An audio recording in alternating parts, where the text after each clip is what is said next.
Cool. Well, we can just wait maybe one more minute for folks to join.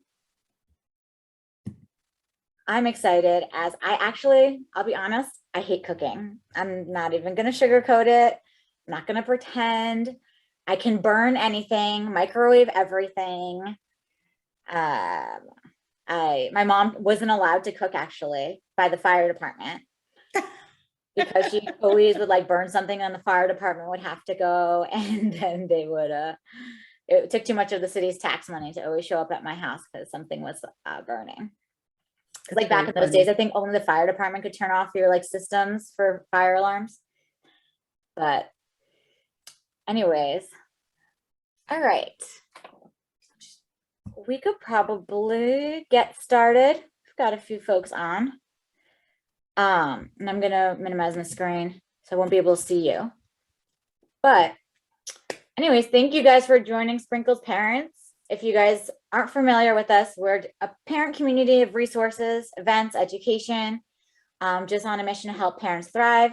I'm Brooke Shapiro. I like to say I'm the mom machine behind all of this, planning the brewery takeovers, winery takeovers, and all the classes. As similar to you, I'm a parent myself, trying to figure it out and deciding to share everything I'm learning with other parents that may be struggling like I do all the time. So today we're going to learn about ordinary meals becoming extraordinarily through easiness. They'll be delicious and quickly because we don't have time as parents. So we're here today with Balabusta's Secret, Miss Linda, and I'll let her introduce herself. Sure. Hi, everybody. Thanks for taking the time out of your days to join us. I'm a lawyer by profession, but I'm a Balabusta by choice. And let me just tell you what a Balabusta is. It's a woman who makes a fine home. And, you know, some of you may have visions of, oh my God, it's Martha Stewart. Let me run away now. I am the exact opposite. You know, we all have busy lives, but we all want to have that go-to home, you know, the place where your kids want to bring their friends, you want to see their friends, you want to see their friends' parents, you want your friends to come over, your family, and you want everybody to be comfortable, happy, and know that, you know, they can put their feet up and life is good when they come to your house. So I am a kitchen confidence coach who teaches busy moms how to make that home for themselves. So I'm going to tell you what the heck a Balabusta is now that I've told you that I'm one and that maybe you want to become one. So a Balabusta is an old-fashioned Yiddish term, and it means a woman who makes a fine home. And like I said, it's not that Martha Stewart home. And the idea is you do want that home where everybody's going to go. So it could be, you know, make great food, you have great conversation. It's just a relaxing place.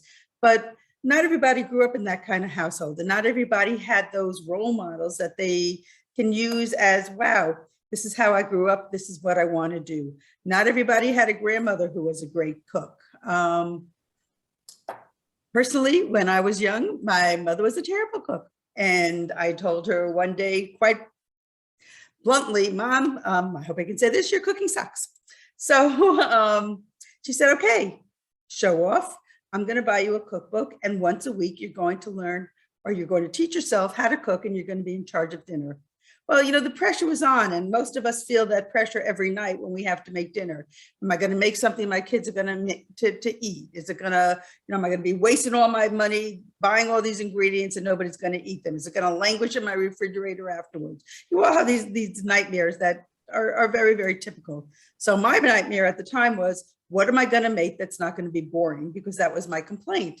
So I had the joy of cooking, and I felt obligated to do something interesting. So my first week I cooked veal cordon bleu. I don't even know what it is. There were no pictures in the book. I had no idea what I was doing.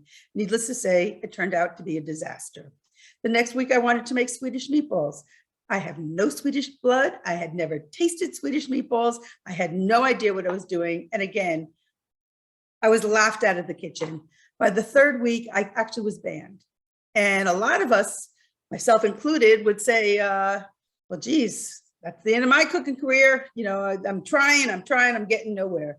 Well, I thought about that for all of 5 seconds, and I realized that was not my personality. And I took it as a, okay, game on. You know, you told me I can't cook. Well, I'm going to learn how to cook.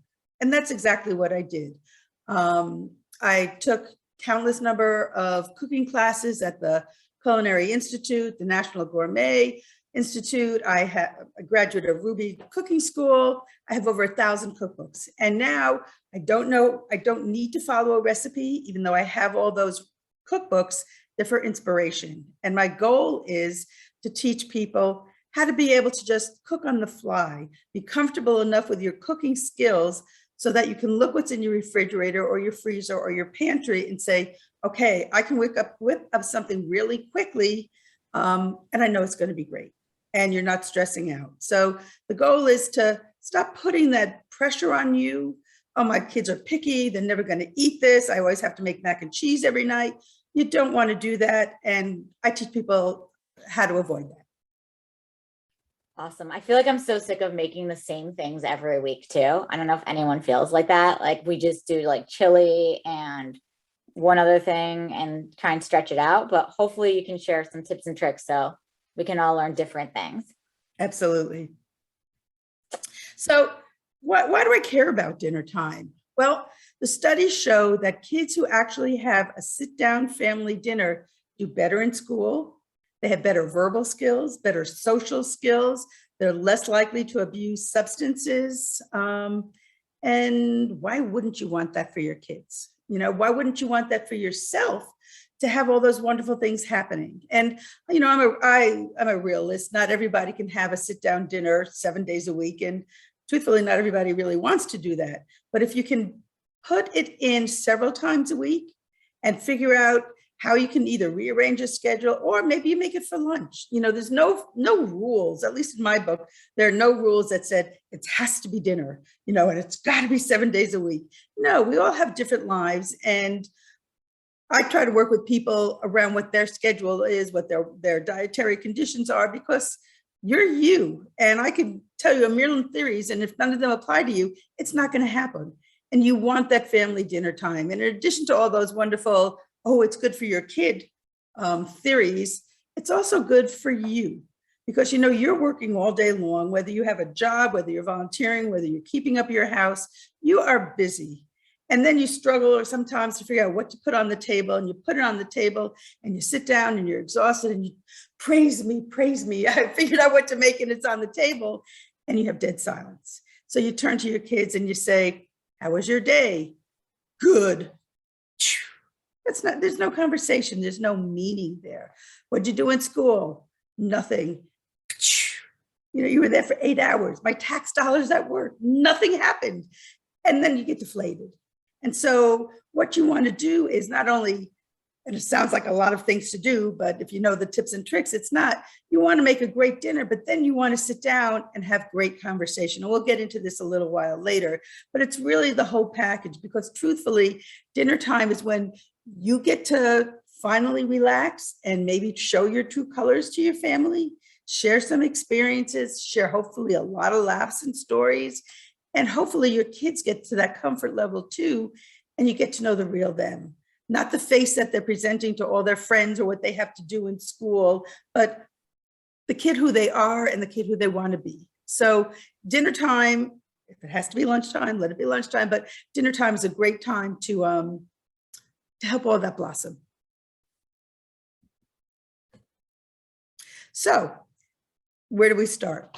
Well, meal planning is your new best friend.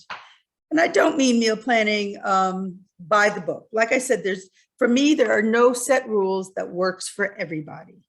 Some people like to meal plan on Sunday. They prep all their meals. They cook all their meals. And if that works for you, that's fantastic. Some people like to meal plan on a Monday for Monday, Wednesday, and Friday, knowing that they'll have leftovers Tuesdays and Thursdays. There's a million combinations for meal planning, and not one system works for everybody. You know, there's no one size fits all. Listen, we know it's not true for clothes. It's certainly not true for meal planning. So, well, where do you start then? So my first suggestion for people is take a look at your calendar. That's really the first place you should start. See how busy your week is going to be. Are there nights where you're taking your kids to activities that are going to run late? Are you working and you're going to have late afternoon, early evening activities that are still associated with work. So you won't be coming home with enough time to make a really fantastic super duper what you think is dinner time. Is your spouse working late? As your kids get older, do they have after school activities that they have to go to that are going to run late? When my son was in elementary school, they penalized the little kids at where I live, and their softball games would start at 7 o'clock at night. And by the time they got done, you either had fed them at 5 or you feed them at 8:30, 9 o'clock at night. So you have to know what your schedule is. So that's really a good place to start. You have to have a good repertoire of recipes under your belt. And you don't have to start, going through cookbooks and saying, okay, I've got to learn how to make this, got to learn how to make that. Start by making a list of some things that are easy for you to make, some things that you're comfortable with, something that your family is going to eat without a lot of complaining. And make a file. You can do it on your computer, you can do it on your phone, but there'll be go-to recipes. When you have go-to recipes, you don't necessarily have to go every night. What am I going to make? I have no idea. You can look in that file if you haven't planned in advance. Linda, do you have some that you suggest, like that are easy go-tos? Oh, absolutely. First of all, who doesn't like pasta? It's an easy go-to thing. And you don't have to make this dish the same way every night. For a long time, my kids didn't like tomato sauce in their pasta. They like pesto, but if I made pesto and pasta every night, I would be bored out of my mind and I couldn't do it. So think of ways that you can vary it, things that you can substitute. So you can make it with garlic, with olive oil and butter. You can make pasta, but instead of making the traditional Italian pasta, why don't you make rice noodles? They take probably less time than it takes for you to do your traditional pasta. Some of them you only need to boiling water over them. And you can serve them with a peanut sauce. Most kids love peanut butter. If you have a peanut allergy or a nut allergy, you can substitute sunflower butter, which is a really nice nut buttery taste without the nuts. So you can make that kind of a sauce on rice noodles. You've done it in minutes, literally probably under 10 minutes to make that for a dinner. If you have leftover roast chicken from something, throw it on top if you want that kind of a protein on it, or leftover grilled shrimp. One of the things that I like to teach people is you can batch cook. So when you're thinking about what you're making for the week in your definition of meal planning, and some people write it out. Monday, I'm going to have this. My leftovers on Tuesday are going to be this, or I'm going to repurpose my leftovers into something. Wednesday, I'm going to make this. I'm going to repurpose the leftovers the next day. But in addition to that, you want to think of what can I make once and use twice? And that's called batch cooking. So I'm going to give you an example of that. My kids love chicken tikka masala. And I make a chicken tikka masala that takes almost no time. You can make your tikka masala sauce from scratch, or you can go to a place like Trader Joe's. They have great tikka masala sauce. You don't have to make everything from scratch, but look at the ingredients. Make sure it's not salt heavy. Make sure it's pretty much pure ingredients. So if you're going to saute chicken tenders, which take much less time to cook than chicken breasts and are just as tasty, and your kids really like it, saute the chicken breasts in some onions and ginger and garlic. You pour your tikka masala sauce on it, let it simmer for 10 minutes. Your dinner is done. Along with that dinner, you're going to make a double batch of rice. And the reason why you're going to make a double batch of rice is the first batch is going to be used with the chicken tikka masala. The leftover, which would be the second batch of rice, is going to be used the next night.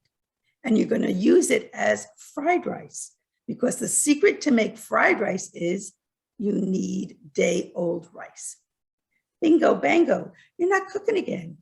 And you can take that rice, saute it in a pan with a little toasted sesame oil, throw some peas in there, some carrots. You want to scramble an egg to make it look really like fried rice. You can do that, little soy sauce. Your rice is done. And if you've batch cooked your chicken from another night, or your shrimp or your salmon, put it on top of the rice. That dinner, again, done in 15 minutes. That one you're using up all your leftovers.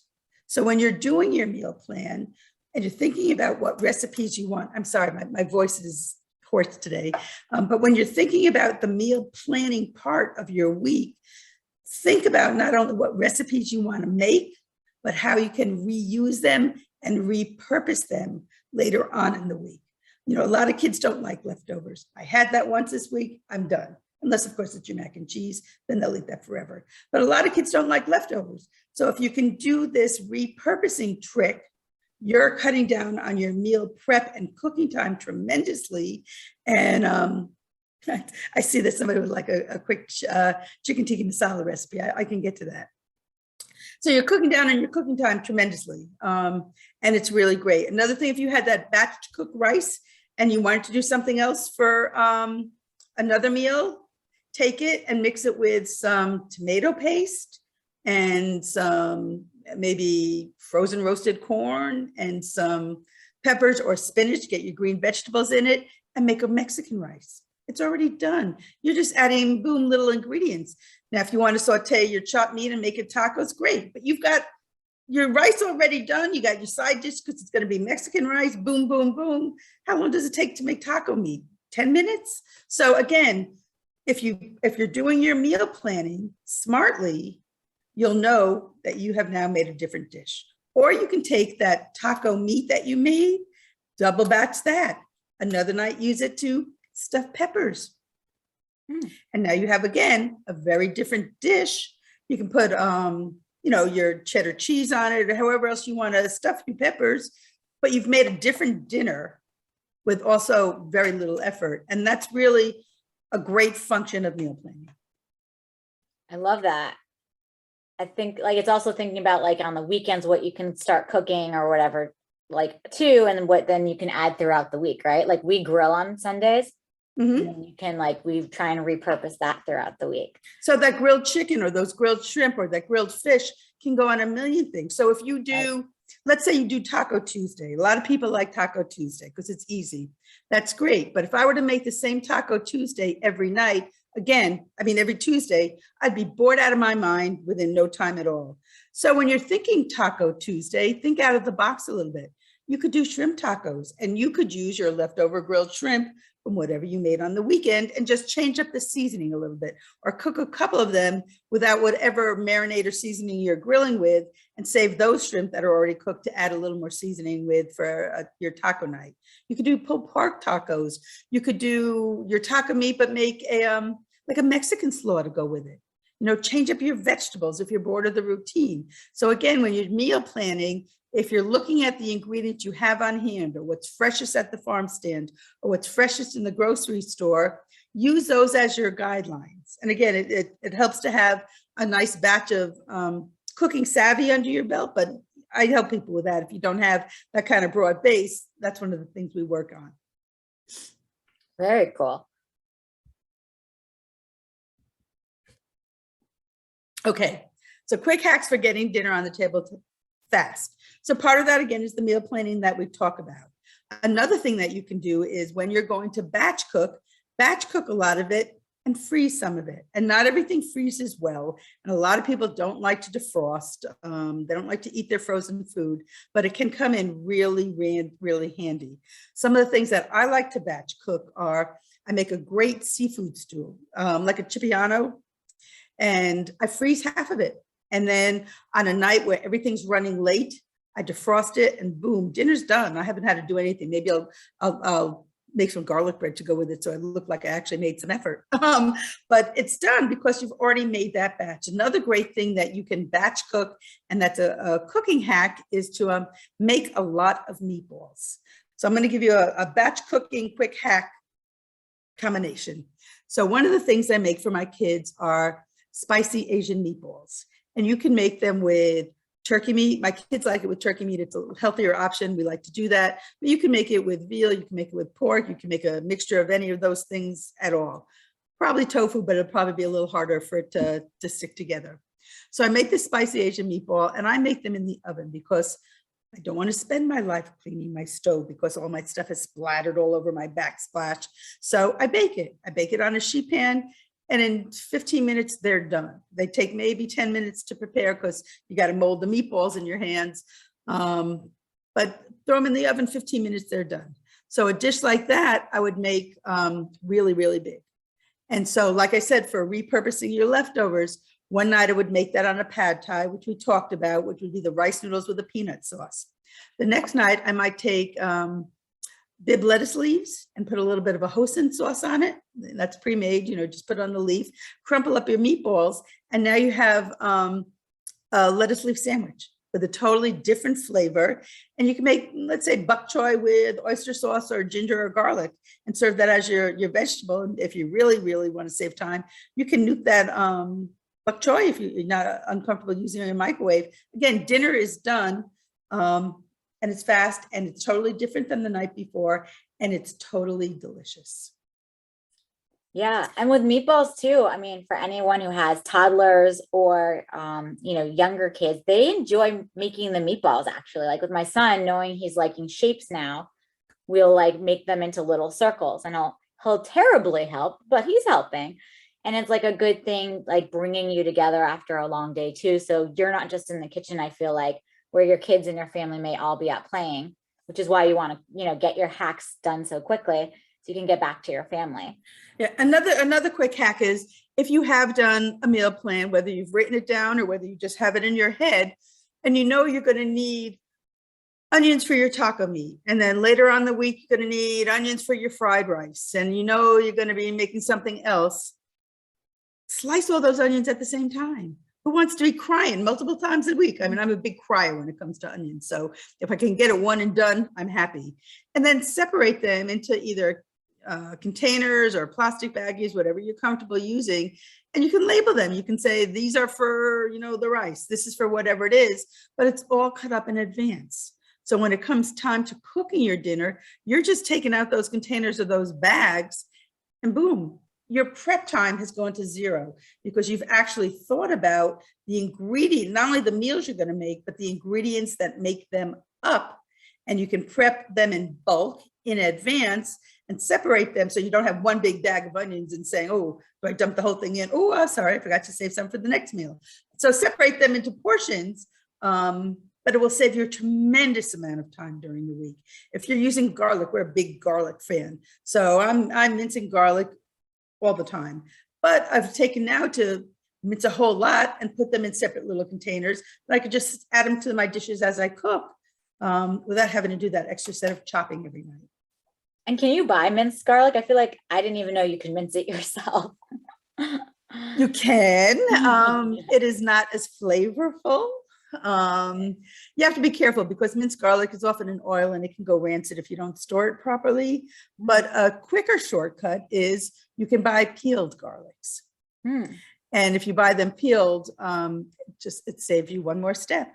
You can buy shredded carrots instead of having to shred them. I'm going to give you another quick hack for dinner time. When I do my grocery shopping, I don't do prep for a general rule when I take my groceries out of my grocery bag, although you could, and some people are, if that's your style, that's fantastic. And I encourage it if you're that organized. I'm not. But one of the things that I do just about every week is I take a huge Tupperware and I line it with paper towels. And I start making the base of my salad that I'm going to use for many different things during the week. And in it, you can put your lettuces, your shredded carrots. If you buy them shredded, it saves you time. You can I have to show you a tool that I want to show you. It's a hand microplane, and it saves me a ton of wear and tear in the kitchen. You hold it like this, and you put your vegetable this way, and it slices it immediately. So if you cut your onion in half and go like this, you have those beautiful same size onions done in seconds. So I do it directly into my salad. You can do it with carrots if you want carrots. And this one, it's by Microplane, but there's a million brands out there. It can adjust the thickness. So that's a nice thing. You don't have to have everything the same size. So I put that right on top of my salad. The one thing you don't want to put in this salad is your cucumbers and tomatoes. Those are watery vegetables, and there's a fruit, but they're watery, and that's going to make your salad soggy. But once you put everything else in there, take another towel paper, put it on the top, and put the cover on. That salad will last you an entire week. So now you have a pre-made salad that you can use for multiple things during the week. You can use it as a side dish when you don't have time to make a vegetable, or as an additional side dish. You can make it the base of your meal. You can put your grilled shrimp or grilled chicken on it and change the dressings. I like to make homemade dressings. I think they're healthier for you, and I can control what's in it, and I can control the flavor. But if you're buying bottled dressings, you know what your family likes. So you can use that as a base of it's great for a lunch. It's great for a base for a dinner. You can also use it on that proverbial Tuesday taco night. Instead of cutting up your lettuces and your vegetables to go in your tacos, grab a handful of that salad and put it on. We have a Lazy Susan for all the ingredients for taco night. So we just put a pile of that salad on the Lazy Susan. So it comes in handy in many ways. It's great if you're making sandwiches for your kids during the week for school or for wherever they're going, and you want to put lettuce, maybe you want to put some carrots, you want to get their greens in any way you can, especially if they don't like eating greens. So you put your hand in the salad, put it on top of whatever the stuff you're making in your salad. You're not taking out the lettuce. You're not cutting it. You're not putting it back all the time. You've got this great container. Like I said, it's going to last you a week that you can use in a million different ways. Highly, highly recommend doing that. That's awesome. Can everyone, by the way, see you? Okay, I know I'm sharing, so I can't see you, but hopefully everyone could see those tools that you are providing. Let me know if people can't. But that all sounds great. I think the soggy lettuce thing is definitely, no one enjoys that, the soggy salads. And you can shake it up. You know, you can make a salad with baby kale. You can make a salad with arugula and spinach. You know, you can change, again, the contents of what you make, and it's the concept and how you make it and keep it that's going to make your variety feel much better. Yeah.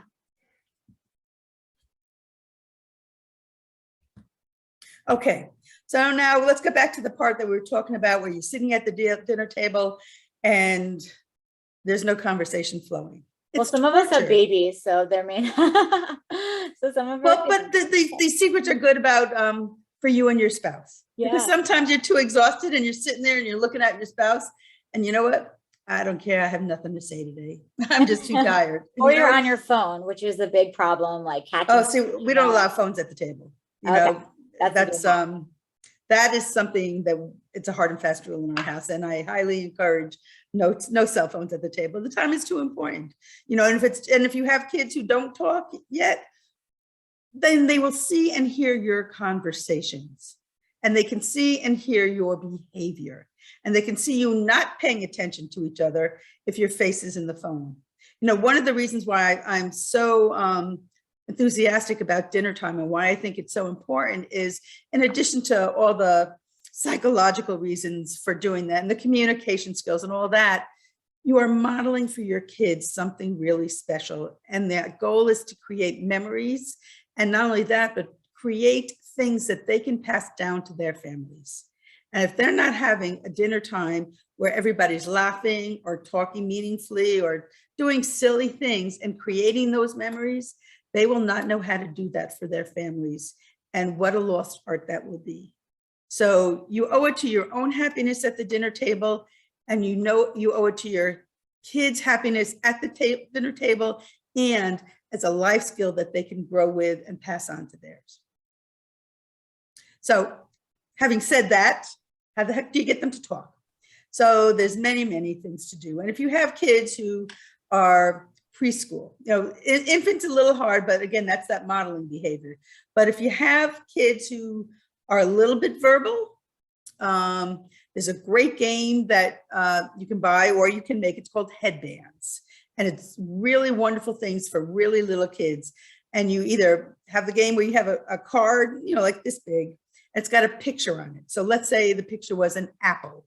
So the person who's takes the card and puts it on their head. They have not looked at it. They don't know what it is. And you can do this with 3 years olds because they have enough of a vocabulary. If you make pictures that they can know what they are, when they get the answers, it'll work. So let's say it's an apple. And now that person who's got the card up here has to ask questions to guess what the picture is on their card. So they can say things like, is it bigger than my house? No. Is it smaller than my pinky? No. and they have to figure out what the picture is. And you can give them only yes or no questions, although if they're very little, obviously you're going to elaborate on your answers and give them more clues. So not only is it a fun thing to do at the dinner table, but think about the reasoning skills you're teaching somebody at a very young age without making it a lesson. It's just a fun game that they can play. You can do something, if that's too much, you can say, guess who I am? And again, it's a guessing game. So it could be their favorite uncle, their favorite aunt, and they have to ask questions. Have they been here lately? Do I know them personally? You know, do I like them? And they have, is it a man? Is it a woman? Are they my age? Are they your age? Whatever questions, and kids of really small ages can still verbalize a lot of these questions because, you know, you're not going to give them Einstein as your clue. You know, you're going to give them something that could be their favorite cartoon characters. They don't have to be real. You know, the clues you give and the people you pick is only limited by your imagination. So you know the reference points for your kids, and so you structure it to them accordingly. One of the nice things about playing games at the dinner table is it distracts your kids. So if they are not the best eaters, and I try not to use the word picky eaters because when a kid hears that they're a picky eater, it becomes their identity and they have to stick with it sometimes. So, you know, you can say they're selective or they're developing their taste buds or whatever you want to say, but try to avoid picky eaters if you can. But if they are of that ilk and you're distracting them and they're laughing and they're giggling and they're having fun at the table, they're more likely to start eating what's in front of them because now they have something to do other than sit there and object. And there's no power play there. So games fill a tremendous amount of voids. And as they get older, there's certainly many, many other games you can do. I will say that I have a daughter in high school and I have a son in college at this point. And recently my son brought his girlfriend home for the first time and she was here for dinner. And I looked at her and I said, does Max tell you that we play games at the dinner table? Now, mind you, he's 19. Okay. And at that point, you would think your kids are just totally humiliated by you, but they're not. And I said, she said, yes, he tells us that you play games at the dinner table. And I said, did he tell you that we expect you to play along? And she said, yes. And I will tell you, it was such an easy way to get to know her because we didn't feel like we had to sit at the table and go, what are you majoring in? What do you want to do? But it's no different for your kids when they're young and their friends come over. What sports do you play? What after school activities do you like? You don't want to go there. You want them to feel comfortable and a part of things so again, you're the go-to home. God forbid they have a problem that they don't want to go to their parents with, or that they have an issue that they need to talk about. You've already established a rapport with your kids and your kids' friends so they feel comfortable talking with you. And this is a great way of doing it by playing games when they're there and they're not on the spot. And they can be as stupid or as silly as you want. You know, as your kids get a little older, you can play Mad Libs at the table. And, you know, you can draw the line, how bawdy or not bawdy you want it to be. And, we have, April is National Poetry Month. So last April, I said to my family, it's National Poetry Month. Everybody's got to come to dinner with a poem. Well, it went over like a lead balloon, like, oh my God, Mom, you may be wacky, but this is like the worst suggestion you have ever come up with. And I said, no, your thinking is very limited. A poem can be anything. It could be a song. It could be a TV jingle. It could be a real poem. You can make it up. I'm not giving you a definition of what the poem is. I'm just saying you need to come to the table with something. And, they're willing to humor me because usually my ideas come out, even if they're kicking and screaming. So my son wrote a poem about how I hate poetry, which was just hilarious. My daughter, I think she did a TV ad just to be obnoxious. My husband wrote a rap song that had us falling out of our chairs. So you never know what you're going to get. But now my husband is so proud of this absolutely horrible, horrible rap song he wrote. He will tell people when they come over, hey, do you know I wrote a rap song? You want to hear it? And you kind of want to hide your head. But it's those kinds of things that, again, make your meals memorable. And it's memories that they can recreate as they get older with their friends or with their families. Yeah. For toddlers, we do like name that tune. So we'll play 2 seconds of like head, shoulders, knees, and toes, right? And they have to guess the song or they have to finish the rest of the song. something like that makes it easier for little kids. Another thing that you can do also is a round robin story. And that you can do with kids who are, verbal. They don't have to be very verbal, but verbal. And half the time they're going to like listening to what you're going to say. So a round robin story is, you start it off any way you want. Once upon a time, there was a frog who was purple and whatever you want to say. And you give a couple of sentences and the next person has to add to that story. And the person after that has to add to that part of the story. And you end up really fascinated by where that story goes. And it shows you what your family is thinking, what your kids are thinking. Certainly that story is not going to resemble anything that you thought it was going to be by the time it's done. And you can make it as long or as short as you want. It could be once around the table, twice around the table, but that's a really great way to get your kids and your spouse's imagination moving when you run out of things to say. And you can pick a topic. Let's have a story about what kind of animal do you want to do, and let your kids pick out the kind of animal, and there's also plenty of conversations you can start, if they have any kind of superheroes or cartoon characters that they like, you can have a conversation that goes something like this. Okay, today we're going to make our own cartoons. What do you think it should be about? Who should be the characters? What should they do? Where should they live? What would it look like? And again, you're getting your child's imagination shooting up wonderful ideas. And it shows you where they're thinking. And it may, as they get older, tell you what they're learning in schools, but it's a great way to really get to know your kids on a very different level than saying, how was your day? Yeah, definitely. So I know we're getting at time. We're past 11:30. Do we want to open it up for questions real quick, or? Sure, I'm good. Oh, does anyone have any questions? I see there's two in the chat. Okay, cool. Yeah, sorry. So one, I see that Lauren says we do rose and a thorn each night, which is a really nice thing. A rose and a thorn, and Lauren, correct me if I'm not explaining it correctly, but it's generally a rose is you have to say something that was really great that happened in your day, and your thorn is something that wasn't so great or that you wish you had done differently. And ironically, I used to do that with my kids. We didn't call it rose and thorn, but we used to do that. If you had to do something different today, what would you have done?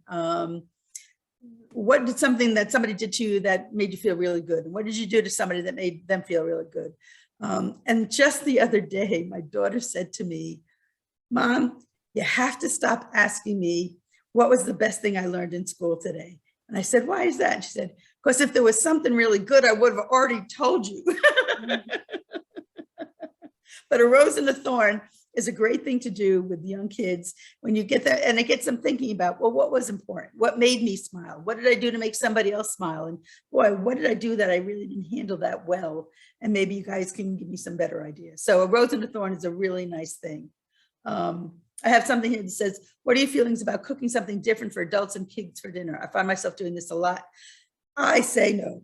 I say loud and clear, do not cook multiple meals for different tastes in your families. First of all, you want your kids to learn how to eat grown-up tastes and flavors. A lot of time there's going to be rejection, no doubt about it. But what I do is if I'm making something, and I'm not consistent what I make, I like to invent a lot. So I never really know how it's going to, I kind of know how it's going to turn out, but I don't know what their reaction is. So I'll say to my family when I serve it, is this a thumbs up or a thumbs down? It's a nice, easy way. It's not, I'm not saying, do you like it? Do you hate it? And so I'll get, if it's thumbs down or thumbs in the middle, I don't take it as a defeat. Like I said at the beginning, I take it as a challenge.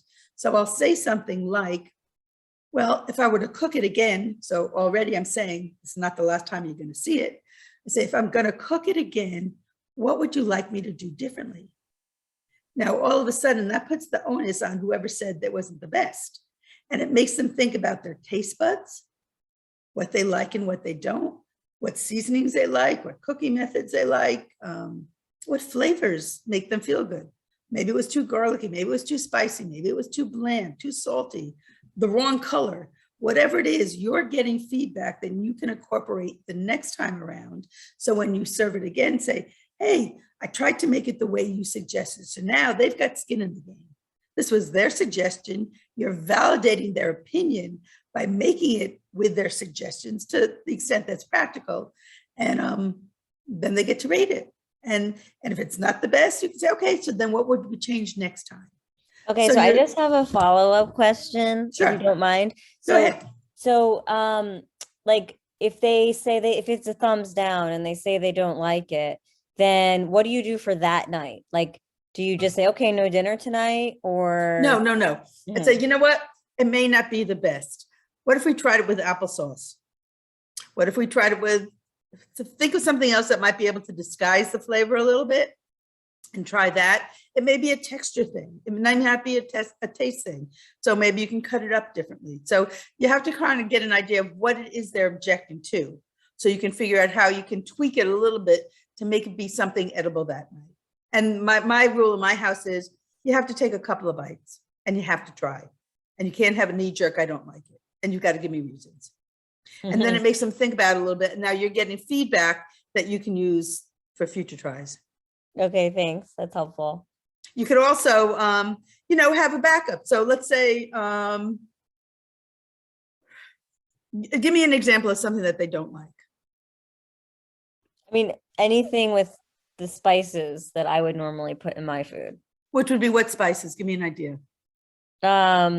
Like curry, for example. Okay, so there's different, curry comes in many different ways, and many different degrees of heat and many different degrees of flavor. So maybe you can start off with a milder form of curry and work you into it, or you can add yogurt to your dish, which would, or their dish, which would mute the flavor of that curry somewhat.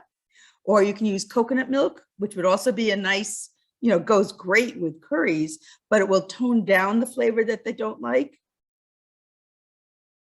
Because the curry is a strong flavor, and that's something that most kids would need to work their way up to. Was that helpful? Yes, thank you. I like the Okay. yogurt idea to like kind of blind it a little bit. I Yeah. mean, my son only eats bagels and cream cheese. Like he literally like, lives off of that for the past year and a half. And I don't know how he's alive. So try to make it with instead of an avocado toast, make it with a bagel with avocado, and spread it like a cream cheese. Yeah, maybe he'd eat avocado. You can That's a easily good do idea. that. Find out what their concept is, and then there's many ways you can tweak it where they're still thinking, oh yeah, it's still that creamy texture I like, and oh, it's like green eggs and ham. Look at the color you made it, Mom. Yeah. And then you're getting wonderful avocado in them. I should have tried to trick him on was it St. Patrick's Day a few days ago. You Like, got oh, April Fool's Day coming. Oh, You yeah. got April right. Fool's Day coming, so you still So- got time. Do you see the question of Yeah, so I see any tips for babies aged 6 to 9 months? Mine is 9 months, and I'm just starting to move from jarred purees and trying to figure out what to make aside from pasta and bean mash. So get nervous that I eat too spicy of food. You know what? Your kids are going to tell you whether the food is too spicy really quickly. And you don't have to put as much seasoning in there. If you're cooking something, you can push a little bit to the side and give them less seasoning, but you're still cooking the same food. So maybe you want to undercook theirs a little bit, highly season yours, and at the very last minute, finish cooking theirs. It's the same food that you're cooking, but it's not as spicy. Aside from making pasta and bean mash so far, there's so many things, rice dishes you can do. You can do grain dishes like a couscous or like Buddha bowls. Think Buddha bowls, because those are really great for little kids, because let them eat them with their fingers. You can put sliced avocados in a Buddha bowl. What's a Soft Buddha bowl? Oh, sorry. That's how bad of a cook I am. I don't even know what the Buddha bowl is. No. You can make a Buddha bowl any way you want. Great with that leftover rice we talked about before. So you take a bowl, part rice and part whatever vegetables you want, or whatever beans or grains. You can put roasted chickpeas in it. You could put sliced avocados in it. You could put leftover salmon in it. Your grated carrots. So it's a one dish meal, usually with a rice base. Doesn't have to be. It could be couscous. It could be Israeli couscous is really nice. I like Quinoa. rice cauliflower. If anyone has Rice cauliflower is a Yes. great way to put it in your Buddha bowl. And you can put, if you make an Asian I make an Asian dressing, or you have a miso dressing, whatever dressings you like to put on it, you can just put that on your rice and put your other vegetables and proteins on top, or you can mix it all together. But for little kids, rice would be a really, something that they're not going to choke on, obviously, because they're still very little. But if you have your avocado slices in it, it's mushy, it's tremendously healthy for them. You can do that. Chickens, you can cut up really, really tiny in a Buddha bowl. Salmon would be a great protein to have in there. Tofu is tremendous if you know how to cook with tofu and can season it a little bit so it's just not a bland piece of white. That's a good thing to do. But start small and separate it out a little bit from what you're making, because their palates are really, really different. And I will tell you that even if they're the best of eaters when they're really little, there will become a phase in every young kid's life where they ate that food religiously and swore that was the only thing they would eat. And the next night you make it, they hate it. I will never eat this again. And you're going, what the, you've only been eating bagels and cream cheese for your whole life. What do you mean you don't like bagels and cream cheese? It happens to everybody. Don't let it fluster you. Life will go on and they will eat. Let's see. Oh, you know what else you can do for little kids? You can make little pizzas, and you can make them, it doesn't have to be on a thick piece of bread if you don't want. You can make mini pizzas on a portobello mushroom, nice and soft, easy to chew, easy to pick up with your hands, put a little tomato sauce on it, whatever cheese you want to put on it. You can put a little bit of Italian seasonings on if you want to start with your seasonings. You can chop it up or let them eat it with their hands and make a mess. When my kids were really little, we had a Bernese Mountain Dog. His name was Roscoe, but we nicknamed him Hoover because he ate whatever fell on the floor like a Hoover vacuum cleaner when my kids were really little. And you have to be patient. So, that stuff's going to go on the floor, but let them use their fingers and explore. Yeah, that's the best part about having a dog was the cleanup. Oh, perfect. Really, really good. Somebody says, I'd love to have your quick chicken tikka masala recipe. So like I said, so really easy. You can buy your tikka masala sauce, and grocery stores has often there's a great brand in a grocery store. Trader Joe's makes a really, really good one. If you want to do it from scratch, it'd be your cumin, it'll be your ginger. You can put in a tangine sauce in it. You can put in garlic, and you're just you're gonna roast your onions, throw in some garlic. You're gonna saute your chicken in it. Chicken gets brown.